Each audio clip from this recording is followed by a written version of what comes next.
अस्सलाम वालेकुम, welcome to my new another vlog. So मैं हूं आपका अपना होस्ट और दोस्त नबी बख्श और आप देख रहे हो मेरा यूट्यूब चैनल सिंधी भाई। समझ रहे हो। तो मैं उम्मीद करता हूं कि आप सब मेरे दोस्त, मेरे बहन, मेरे भाई सब ठीक ठाक और एकदम मस्त होंगे। तो मैं भी आपकी दुआओं से अल्हम्दुलिल्लाह एकदम तैयार हूं। तो आज का व्लॉग बहुत ही मज़ेदार और दिलचस्प होने वाला है। आज मैं आपको अल्लाह के कामिल बुज़ुर्ग सैयद हैदर शाह लक्यारी की ज़ियारत करवाने जा रहा हूँ। ये जो वीडियो आज किन खुश नसीब देखने वालों को मिलेगी, और सबसे बड़ा खुश नसीब तो है मेरे उमरकोट शहर का मशहूर फ़ोटोग्राफ़र और वीडियोग्राफ़र नवाज़ भाई है, क्योंकि ये जो मैं आज आपको उस दरवेश की ज़ियारत करवाने जा रहा हूँ, ये भी जो है उसकी शूट की गई वीडियो है।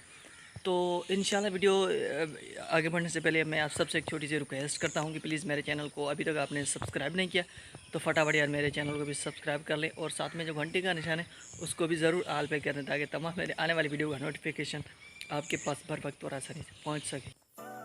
तो फ्रेंड्स, हम अभी उमरकोट से निकले हैं, छाछरो रोड की तरफ जा रहे हैं, और ये कामिल बुज़ुर्ग उमरकोट से तकरीबन 15 किलोमीटर की दूरी पर है।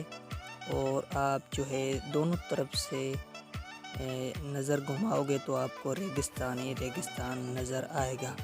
इस दरवेश को, इस बुज़ुर्ग को जो है रेगिस्तान का बादशाह कहा जाता है। और जब इसका सालियाना उर्स मुबारक लगता है तो हज़ारों के तादाद में लोग यहाँ जो है लुत्फ़ अंदोज़ होते हैं और बड़ा मज़ा आता है। तो ये है वो कामिल अल्लाह का बुज़ुर्ग सैयद हैदर शाह लक्यारी। इंशाल्लाह आज की ये वीडियो आप लोगों को ज़रूर पसंद आएगी। अगर पसंद आए तो प्लीज़ मेरे चैनल को सब्सक्राइब, वीडियो को लाइक और कमेंट सेक्शन में जाकर अपनी राय का इज़हार ज़रूर फरमाना।